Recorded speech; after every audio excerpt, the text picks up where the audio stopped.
We are about 2/3 of the way through a long, twisty, fast descent, in which at the bottom it flattens out and then it finishes with ever so slight uphill sprint. Hey cycling community, this is Steve Grusis, the Cycling Greek. Typically this course brings out big, strong riders, and we certainly had an abundance of them today. Usually what happens with this class of rider on this descent for me is that I may have a lapse of judgment, which often happens, and then all of a sudden there'll be a 2 to 3 bike length gap that I just can't make up. I struggle to get onto a wheel and then never make it.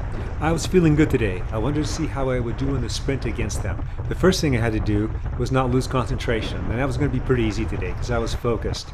Even if I was focused and I didn't lose attention before, there'd be times when these guys are going so fast that I would be dropped off their wheel. The second thing I had to do was maintain good position.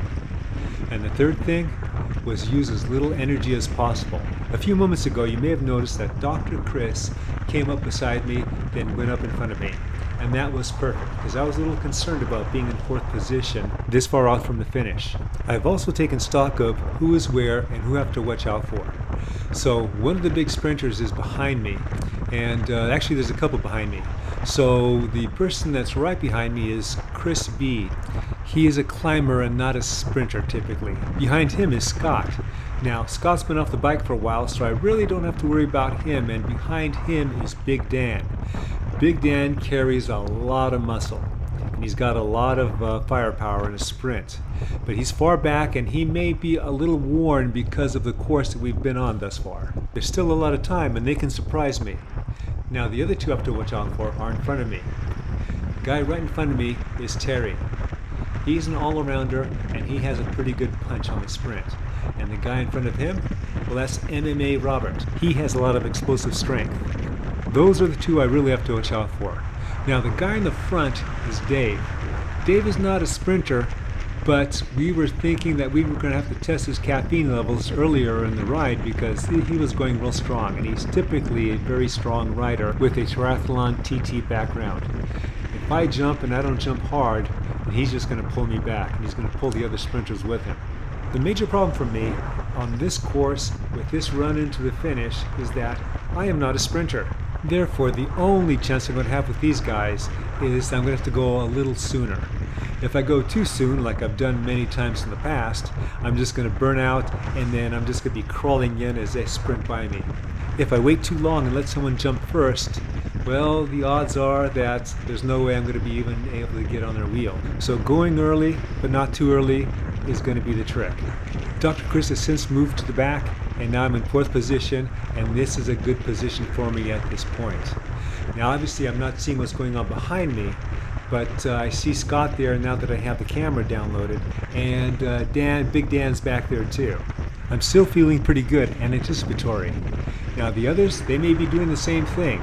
I'm hoping that they realize a sprint's coming up, but this is kind of a known sprint point, so I'm assuming yes. I'm also wondering how worn they are from the course that we've had so far. Actually, that was going through my mind earlier. Right now, I'm just thinking about what's the right point to do my jump. Dr. Chris is the first to attack. Since he's not anywhere near a sprinter, he's going from far away to see if he can just hold it. That forces Dave in the front to speed up to try and get up to him. That puts me back in fifth position, but that's okay because I have two non-sprinters in the first and second position. The point is getting close. I'm not sure exactly where it is. We're going over a bump right now, so I'm thinking that I have to wait for the next bump. I'm also thinking that when I jump, I have to do a big jump, because if I do my usual wussy kind of jump, then especially Robert there, who's pulling off to the left, he can easily get on my wheel and just ride it while I'm trying to go as fast as I can, and then he'll just easily pass me. And this is it. It's not a big bump, but it's a bump.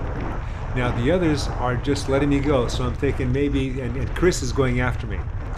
So I'm thinking at this point, actually right now I'm just thinking I just got to get to the finish without dying, because this is a long sprint for me. And that usually I'm caught before the finish. The one thing that was going through my mind was I was amazed that I could hold the sprint for this long. So now that I've downloaded it, I'm wondering, did these guys actually intend to sprint, or did I catch them at the right time?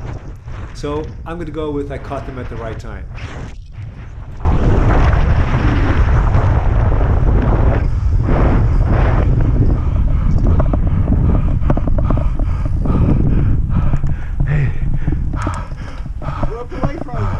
Yeah, this is a surprise.